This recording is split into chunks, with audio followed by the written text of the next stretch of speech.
Welcome to another episode of the Agency Action Podcast with our hosts Kurt Von Ahnen and myself. I'm Toby Cryns. Kurt, before the show today, you had a pork-related issue. Not an issue. The pork was the solution. Maybe The pork was the solution. So people that follow me on social probably know that I love to cook.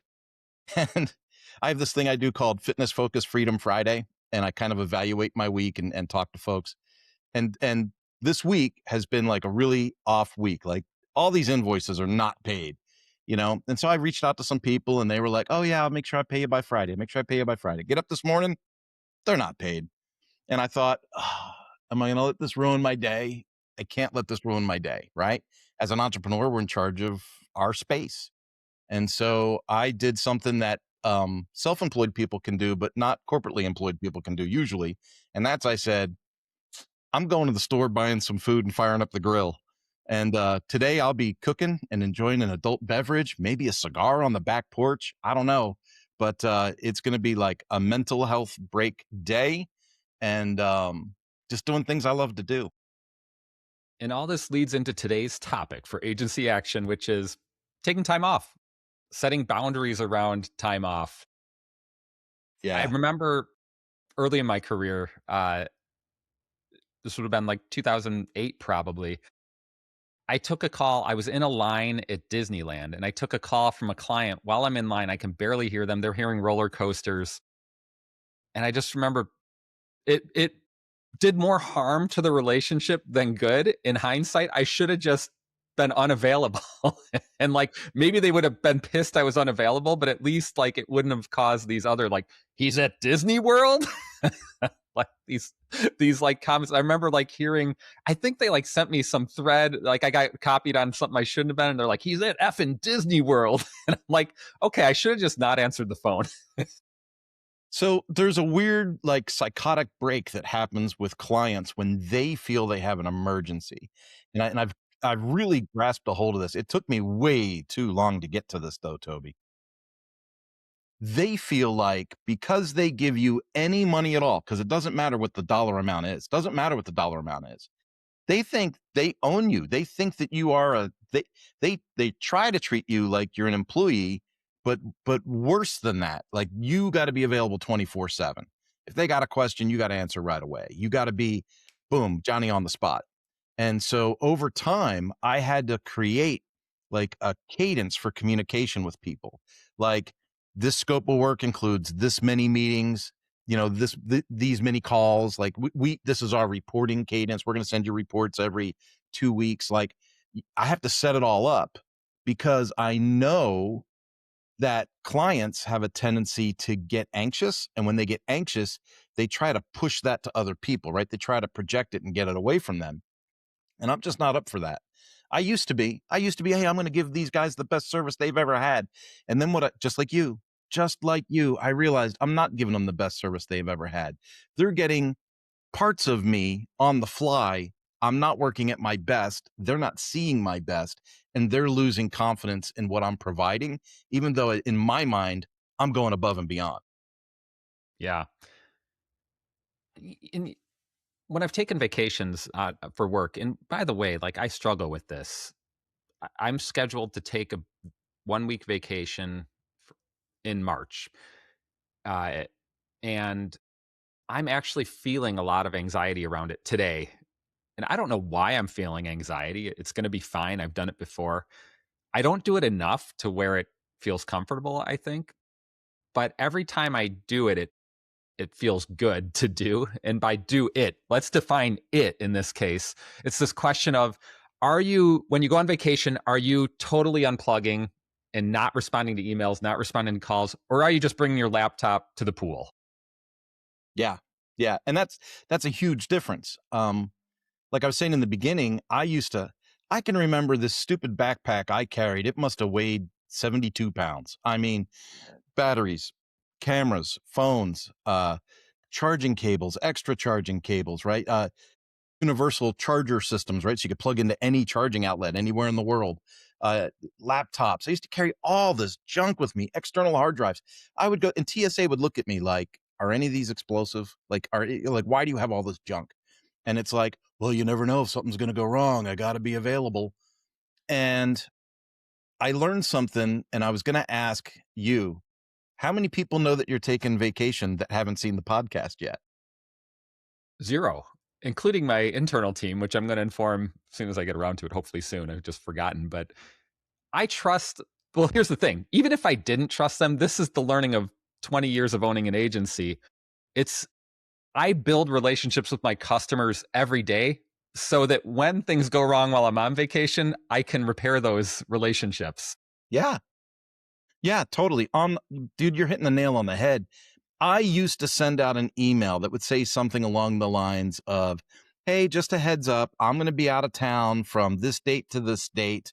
In the meantime, if there's an emergency, feel free to reach out to XYZ so and so at this email address. They'll be filling in as me in my absence." Um, that that did not have the intended action or the intended result. What happened was 48 hours before I was supposed to go anywhere, these emails poured in from 10 or 12 different clients. This is an emergency. We need to have these, critical changes made in the next 48 hours. And it's like, this wasn't even on your plate before I sent that email. Like Yeah, this wasn't even a thought until I sent that email, and now you're in a panic. So right. now nobody knows when I leave.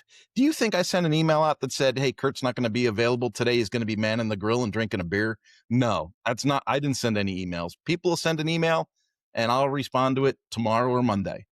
Well, and this is another thing that I've practiced, and I don't know what I'm going to do this time. There are times where I've gone on vacation for a week and not even left an email auto reply because what I always wonder, what does that do for me? Really, like they have this information, but there's still no action happening. It just ticks them off. Yeah, and let's say they emailed on Friday afternoon, they get the auto reply. It's like, what do they do? I was going to reply on Monday anyway. Yeah, well, and so that is really interesting to me. You're bringing up some really good points. Um, if I were to host with uh 20i, WP Engine, Cloudways, like you name it, host with people, right? If I'm a customer and I'm hosting with them and I have a problem with my hosting package, I can jump on support 24/7. I can pick up a phone and call the 1-800 number. I can do whatever. When people host with agencies, like just for example, I'm friends with Jonathan at WP Tonic, right? So he has hosting. Mañana No Mas has hosting. You have hosting. Are you giving people instant 24/7 support on any hosting question, or are they filling out a support ticket and you get to it within 12 to 24 hours? Yes, Unless it's critical. right. There's critical, right? So critical for our agency is if the website is down or you can't generate revenue. If it's an e-commerce site and the revenue's not working, the payment gateway's broke. That's it. Anything else is 12 to 24 hours and we'll get to it. Doesn't mean it'll be fixed in 12 to 24 hours. It means we'll get to it and we'll get back to you and we'll reply and we'll take the next steps to get you towards success. I think this gets to like boundaries, boundary setting. And we tell people we're a 9 to 5 agency or an 8 to 5 agency. Like if you have a website down issue, it will go to the top of our pile at 8 a.m. when, if you sent it at midnight. But we're not going to wake up at midnight to address it. We just don't offer that type of standard service, like which, you Yeah. would have to pay a lot of money for if you wanted that type of, concierge service. You could get it, like you're saying, through a hosting company in theory. Um, I think boundaries are really what this is about, like even defining what is a website down emergency. So for most people, most companies, their website's down, it's not a real emergency. it's only an How emergency. true that is. Even if the site's down for a week, usually it's not an emergency. Like it's an emergency if their business revenue relies on the website being up. Yes. Yes. So much truth in that, right? And people think we don't care or they think we're aloof if they hear us speaking like this. And I want to be like super clear. I am fully vested in my customers' successes, but I am not on call 24/7 either. I should even be more clear. If we have a service we offer at our agency. Remember, we do like enterprise level e-learning services, right? So we have a service. Like We will be the customer service for our clients, for their students, for their end users. So in those situations, can they hit the chat and reach somebody and get an answer, get their password reset? Yes. Do we answer a dedicated phone number to help guide students in the right direction? Yes. Does that company pay us $45,000 a year for that service that I have to pay people to man and manage? Absolutely. So it really comes down to budgets, scopes of work, and like you say, boundaries and specifics. So I'm not saying I'm inflexible and I won't offer those services. No, quite the contrary. We're a full service agency and we can offer all kinds of services if you have the budget for it. But that comes back to like Fitness Focus Freedom Friday, right? That comes back to as a business owner, what are you doing for your own physical fitness, your mental fitness? How are you focusing on your business as a growth tool, as a business owner? And so many people get wrapped up in the details of like the customer interactions or transactions that they lose focus over what the purpose of the business even is. The purpose of the business isn't to drive you insane. It's to give you revenue and freedom. There's this question that follows straight from that. And early on, I didn't have a good answer to it, but today I feel like I have a much better answer. And Today's the day. this is how I currently deal with anxiety around being gone from my agency. So the question is really like, what's going to happen when I'm gone? What things might negatively impact my business? And if you approach it from a perspective of this business is, if I'm insane, this business doesn't exist. So I need to stay sane. So what I try to do, let's say I'm going to be gone for a week. I kind of look at what's on my plate or my team's plate and I go, what's the worst case scenario? And I will document a bunch of bullets, maybe 10 to 20 bullets about the worst case scenarios. All my clients leave me. I'm broke. I'm destitute. I need to go work at McDonald's and maybe 2 McDonald's shifts to cover the rent. That's the worst case. What's the best case? Nobody notices. And money keeps flowing. Everybody's working, and nobody noticed. The likely case is probably, it sits in the middle there, but it's probably really close to the best case. You don't know this yet, but Eric Karkovac reached out to me and asked me, one of the questions he asked me was, what's one important thing that you've learned from Toby being on the podcast so far? And that's actually one of the things is you and I have grown our businesses in 2 polarly different directions. And, when I leave, I got to contact people all over the globe, my contract team. You have staff. Like you literally go, hey, I'm out for a few days. You're in charge. See ya. And there's a certain amount of freedom, dare I say, entitlement that comes with that. Like just that peace of mind where you go, done. Whereas for me, I still got to think, as much as I have a great relationship with my contractors, they're still mercenaries. They're guns for hire. I'm paying them this much. And if some client calls them and says, I'll give you this much to get it done by Saturday, well, they're going to work on that first, right? Because that's the mercenary mentality in the IT space. And so it's really got me thinking like, okay, maybe I do need to add some staff. And here's the interesting part, Toby. I work with a lot of college age kids in this group that I mentor. And I've had a couple of them reach out to me and go, hey, are you open for employee? Are you open for work? And I have every intention of pushing this apprenticeship program this year. But in reality, instead of launching the apprenticeship program first, I should probably add a couple of these young people to my staff and give them tasks like clear out my email every day, right? And answer these support tickets, set up these hosting packages and these sample websites with these new tools we got. Let's see how that goes for you. And if that goes well, that's just a proof of concept that the apprenticeship program's the right thing.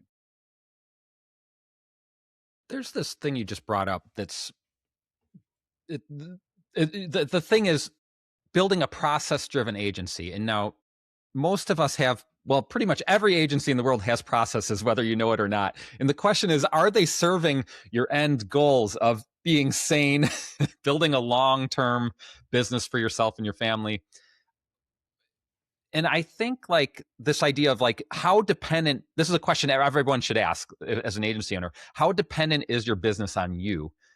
And so if you were to take a 30-day vacation, what would happen in your business? And even if you're a business such as yourself with a bunch of contractors around the world, which I've run an agency like that before, And even then, you can set up processes that support you. So I have a friend who manages one of the Beaver Builder add-ons, and she has a very successful business doing that.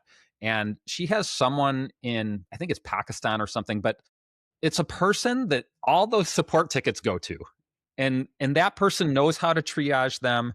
And that person's just a contractor that she pays, and that person would suffer, or could be similar to the case where that you described, where they might have a higher paying client that they address. But the question is, like, will they get to them in a reasonable amount of time? Like, will they support the business in a reasonable way? Maybe not an ideal way for me, but like, does the process support me taking a 30-day vacation or not?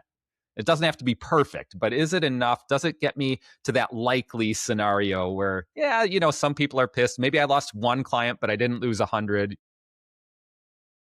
So you bring up an interesting point with this, and I feel like I'm kind of hesitating, but I'm going to mention them by name because they're just so good at what they do.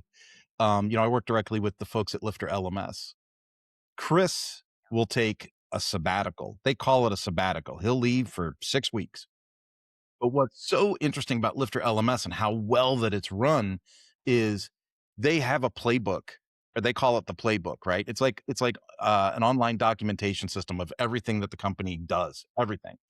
So if at any point in time you're like, "Oh, this is a weird situation. What should we do here?" You go to the playbook, you look it up. Chances are we did something similar before, and you can, react to your word, triage. Um, and what's interesting is they're so good at internal culture and communication and, monthly meetings and all this, that when he leaves, I literally watch everybody pick it up 15, 20% and actually work harder and better, which is the opposite that you see at the 9 to 5 corporate world, right? Like, I mean, Right. like if It's the boss interesting. skirts out for vacation, like all of a sudden the cubicles become places to, like, shop for sweaters and mountain bikes, right? Like all of a sudden everybody's on Etsy and Pink Bike. Um, but that's interesting. So one of our notes was, what breaks first when you leave? Is it your systems or your peace of mind? What do you think? You've got to let your systems break. Like, the vacation is what is the stress test for your systems. If you Yes. don't take vacation, you'll never know if your systems are any good. And we talked about this before. Whatever you're building, if you're building anything, you have to think with the end in mind, even if it's like in the back folder in your file cabinet, right? You have to think with the end in mind and go, what is this going to be worth when I exit? And if you don't battle test your systems and you don't know if your processes are correct, when you go to sell your product, which is your business, you're not going to have the assurance of going, hey, we've already battle tested these processes and these procedures, and we already know what's solid. I have a practice of letting my teammates make their own mistakes. And so I have, if I ask a team, this is my rule for myself and my team. If I ask a teammate for a solution and they give a solution, I let them run with it, regardless of how great or dumb I think the idea is. And then after it's done, I might have a postmortem with them and say, how did it go? What happened? So we just did a website launch that but everything up to the launch was perfectly executed by my team. And then at the launch, my developer, who's a full-time developer for me, the guy who was in charge of the launch, took half a day off after the site was launched. And then there was an issue. And then, like, people are texting me like, well, can you fix this thing? And I'm like, where's the developer at? And so, like, when I talk about stress tests, that's another example. Like, I was curious. So I learned something in that scenario. One, we have a problem with this specific person not taking responsibility and ownership for the launch. Yeah. That's a fact of what happened in my view. And so then we can kind of address that both culturally and maybe with the person. Another lesson is, it didn't really matter. We fixed it. It was fine. Like, I gotta say, I am really enjoying talking to you today with the "it didn't really matter" statements. Well, it doesn't matter. The website doesn't matter. We all make our money making websites, and then we very casually say, "Well, it's not like the website matters." well, I Um, didn't mean that. I mean the mistake. Ultimately, we fixed it right away. And, like, that's the stress test. Like, now we discovered a problem and we fixed the problem. And, you know, yeah, now the yeah, business is that stronger. is so perfect. You mentioned ownership, someone taking ownership.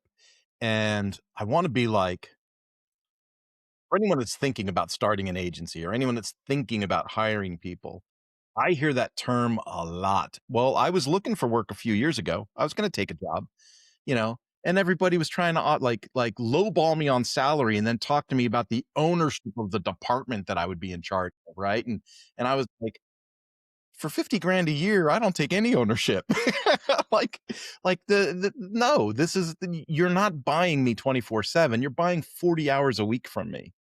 You know, that this is a completely different mindset.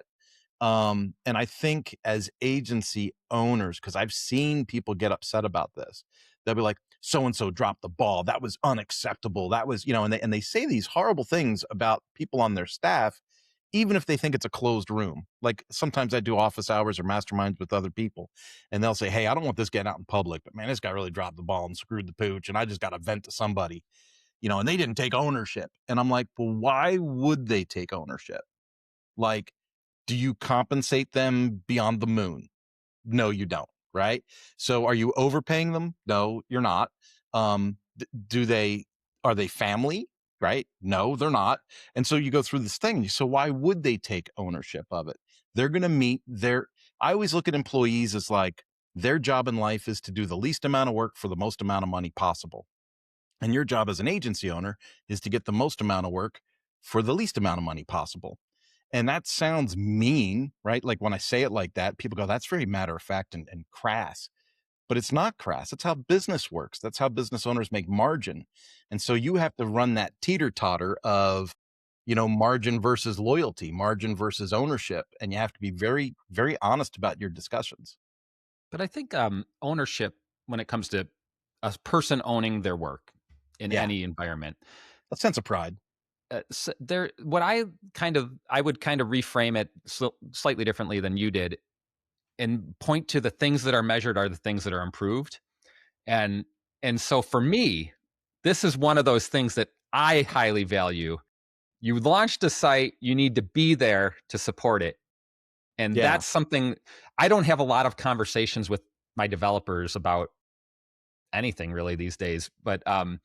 I just, But so when they hear from me, it's when they hear from me on I do have like task related conversations here and there, but like when they hear from me like, hey, I would like to schedule a call with you to converse about something that happened, that's like a pretty big escalation. And so in this case, I'm not even sure I'm going to do it in this case. I'm conversing with one of my project managers about how escalated do we need to do this to like make it seem as important as it deserves, whatever that is. I just picture somebody like in a Cloudflare screen. They change the IP address, they hit refresh, and they go, I'm out. Yeah. Yeah. No, that's pretty much what happened. Looks good. Yeah. And it probably looked good to them because they already the issue was an SSL certificate and they had already gone beyond the SSL error screen. I'm sure they're like, yeah, it looks great. This looks great. Yeah. I'm out. So, okay, so you just told a horror story and you scared half the listeners and viewers. So let's hit this question. It says that the myth of I'll take time off when things calm down. Why is that a death march? You Things will never be calm. And if they're calm, you're sweating because you don't have any work and now you need to go get more work. Yeah. Yeah. This is the peril of being a business owner, especially in a very small agency or small company, that you are responsible for so many things that you never have time for anything and you're just always sweating. At a bigger agency, you have a little more flexibility. But I will say, even when I had a small agency, it's still relatively small, but when it was just me, at some point I figured out I needed to take vacation and it was never a good time. And it was always leaving for vacation was the most anxiety inducing. But once you're there, if you don't turn on your device and you don't know what's happening and you can just get comfortable with that and just say, well, whatever it is, I'm going to deal with it on Monday. If you can get comfortable with that, you can actually have a really nice time and relaxing time. And honestly, like when I'm on vacation in that way, I'm actually thinking about the business a lot. Yeah.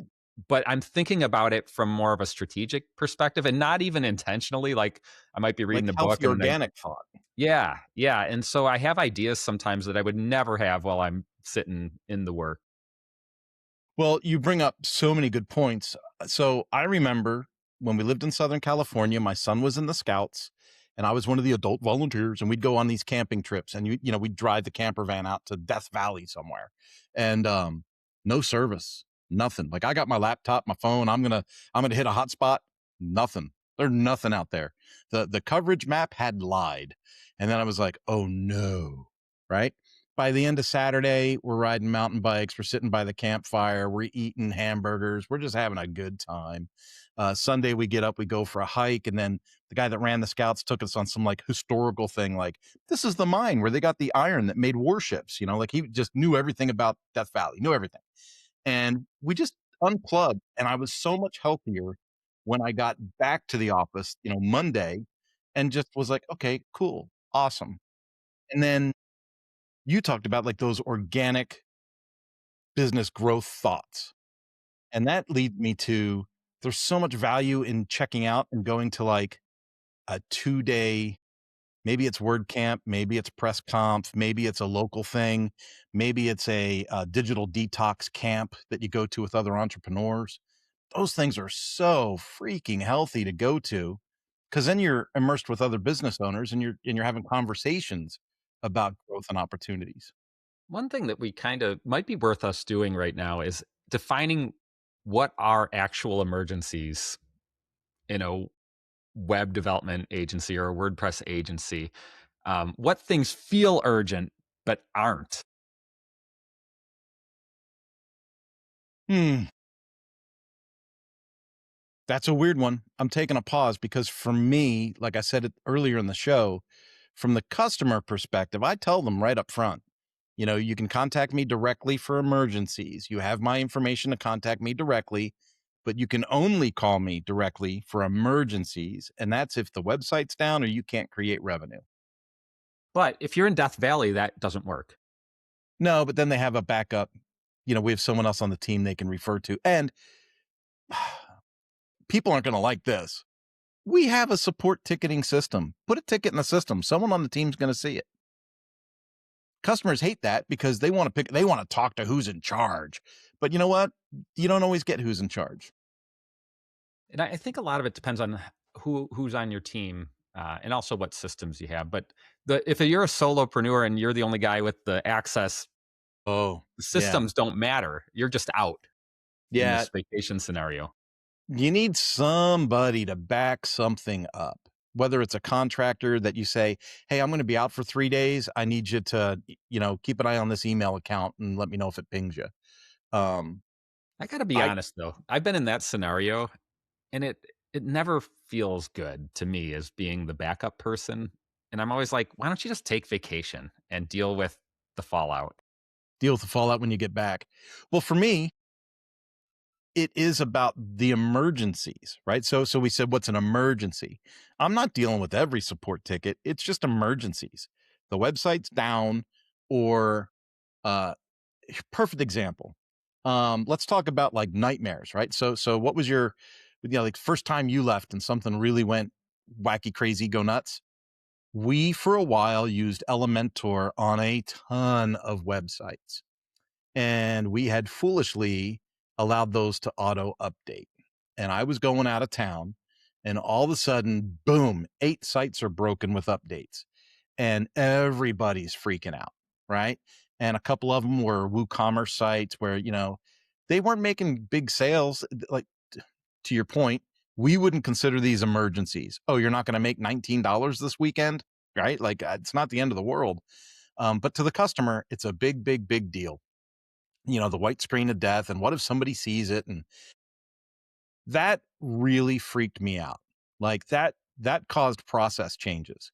So I think it's important, like when the nightmare happens, you fix the nightmare, but then you should also look at your processes and change things. So now there's no more automatic updates. And I haven't put Elementor on a website in 2 years. Sure, and that's great. But I guess my if I would just approach that problem hypothetically slightly differently, let's say 8 sites are down because of an Elementor auto update. What's the worst case scenario there? All 8 customers fire you. The best case, probably there's some people grumbling, but, you just Yeah, fix it on Monday. you The could ignore it. You could just come back on Monday and fix it. likely case is probably nobody leaves and you just have some pissed off customers that you repair with and all fixed. So, okay, I'm gonna give you the attaboy pat on the back for that position, because out of those 8 websites, I think only 2 of them noticed the sites were down. So we get the notification that the site's broke, right? Mhm. They didn't get a notification. Right. They didn't even notice their They have no website was idea. down. That's Yeah, how important the site is. yeah. I could have come back Monday and fixed the whole thing, and it wouldn't have been a problem. And this is what I'm getting at when I think about you have to get comfortable with that discomfort in order to unplug. Yeah. You're let's switch gears. Let's switch gears a little bit, because we're talking about taking time off and stuff like that. But let's jump into, what's the health cost of never turning off, of not taking time off, of not escaping this prison that you built for yourself? Right. I had to think about it in terms of my family. That's how I think. I go, what problems am I causing for my family because my mental health is suffering on account of these like businessy decisions that I'm making and just like Yeah. very opinionated, subjective values that I'm placing on my being present in my business. And Yeah. when I think about it really logically and get closer to, you know what, like your scenario, 8 sites down, only 2 noticed. I didn't lose any customers. The more I can frame it in that, or maybe I would lose one in a likely case, but it's not going to like ruin my business. If I can live in that frame of mind more, my business and life are going to be healthier. And if you're healthier mentally and physically, you have the ability to create more. So I have like a whole training thread in my websites about, you can only perform as well fiscally as your body allows you physically. Like, I truly believe this. When I worked for Ducati, there was a point in time at Ducati, even though it was the best job I ever had in my life, there was a time where I was horribly unhappy in my position. And when I was horribly unhappy in my position, I did airplane, hotel, rental car, corporate credit card, everywhere I went. And I got up to almost 280 pounds, Toby. And I'm only 5'8". I was just this fat, round person that barely fit on the airplane seat, that was drinking wine and eating steak dinners and trying my best to act like I was having a good time and being spoiled on the company dime. But I was horribly unhappy. And when I look back on that period, I was incredibly unproductive, incredibly toxic. Things I would say to people, the way I would treat, relationships was not good. When I left that position and went to Suzuki, I instantly got into a fat farm, dropped 70 pounds, started bicycling, running Spartan races. And then look what happened. I was able to be more productive, positive relationships in the office, meetings had positive outcomes instead of always being pissed off at somebody. It is so, so important to give yourself space. And I think this brings up like an important thing to consider for everybody who's running a company. You need to design your agency around the outcomes you want in your life and not jam your life into your agency. This is one of the few advantages of running a company and owning a company is that you get to design it around your life. It's actually owning a business is brings burdens on it that you wouldn't have if you worked for a company. And so I always think like you get to define when you work, who you work with, and how you do the work. And if you're giving up any of those 3 things, then you might want to consider changing or getting a job for a company because why take on all the burden if you're not defining those? And so for me, like one example is I only work 9 to 5. That's a boundary I set because I have a family at home. And by the way, some of that time is taken up with getting kids from school, bringing kids to school. So even the 9 to 5 isn't wholly accurate, although I will answer the phone and address questions from my team in the 9 to 5 time frame. But my team also has access to my calendar, which includes all these like other things I'm responsible for with my family. And so really the available time is a lot less, but they can all see when I'm available. And I think it's really important to figure out what time of day do you want to work. There's an agency in town here. They only work during the school year. In the summer, they take off. They just are not available in the summer. And I love that. Everybody knows that who hires them. They're like, they're great at this. We know they're not there in the summer, and great. And I think you can figure this out. Like, whatever your boundaries are for time, for example, figure that out. Build those boundaries in. Yeah. Yeah. And that's another area where you and I are completely different. I have, I don't know if it's ADHD or what. I've never been diagnosed, but I know that my brain doesn't work the same as others. And there are times where I'm incredibly creative and productive at like midnight to 3 in the morning. And so I'll work, I'll pound through a ton of work, but Wednesday afternoon might roll around and I might want to go mountain biking. And I'm going to load up the bike and go guilt free. That's the guilt free part is the important thing because I used to feel guilty about it. But now it's like my work's done. I mean, is there more to do? Could I make more social media posts? Could I create more content? Yeah, that never stops. And so you have to stick a pin in it and go guilt free. I'm going to blaze off and do something. I think this is another thing that you just defined really well. Why do we work? And one reason you work is to go mountain bike riding.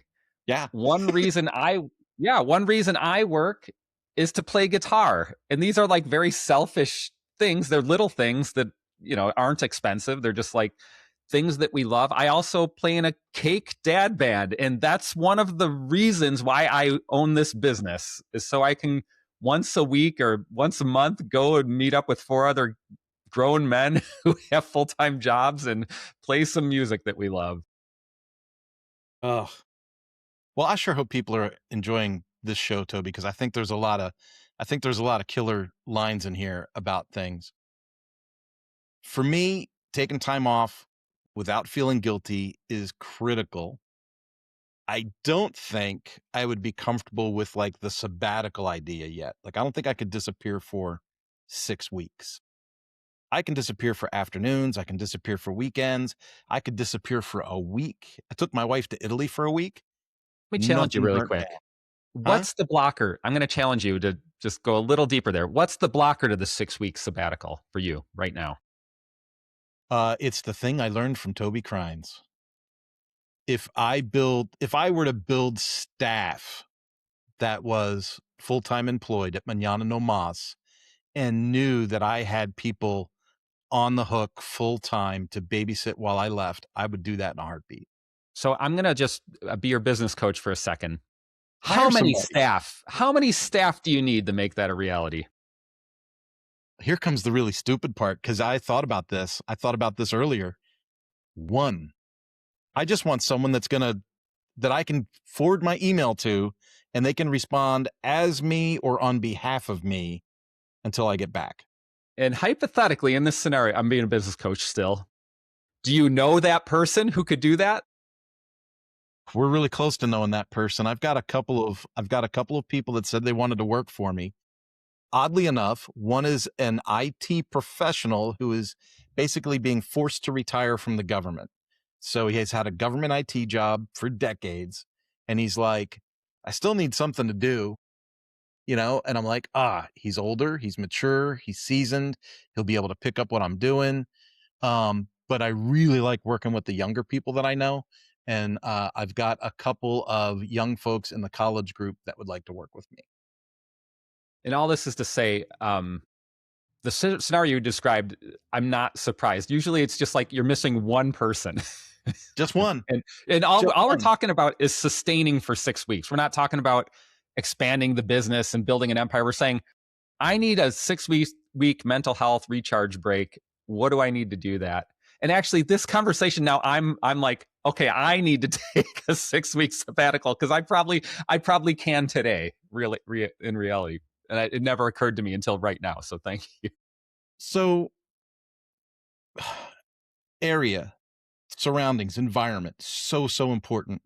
When I say that I escaped California, I'm not mincing words. I escaped California.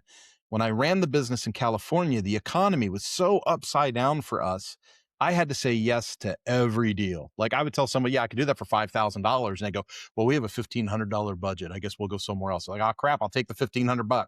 Like it's just panic all the time. Just always need revenue. And then we moved to Hutchinson, Kansas, bringing in the same revenue. We were able to pay off all of our debt and buy a house within 11 months. Like just the scale of economy is so different. And now, ever since we got to Kansas, I take the jobs I want, I pass on the jobs I don't want. And that employee, if we were in California and I got someone local, that employee would cost me $7,000 minimum for the 6 weeks. And here in Kansas, it 3 grand, $3,500. Hmm. Love it. And that's just the cost of a vacation. I mean, that's just one of the cost line items in your vacation budget. Yeah. Yeah. I can't believe how I can't believe we had a long discussion about this and then drove down to the simple fact at the very end. Yeah. This has I, been an amazing show. This has been a whole workshop on how to grow your business and save your brain in the process. exactly. Um, How can people reach you? well, thanks everybody. I am at themightymo.com, TheMighttymo.com. You can find me on LinkedIn with my name, Toby Cryns, Cryns. Kurt, how can we get in touch with you? I am Mañana No Mas. So mañananomas.com for anything business. And I'm very active on LinkedIn and I'm the only Kurt Von Ahnen there. So I'm easy to find.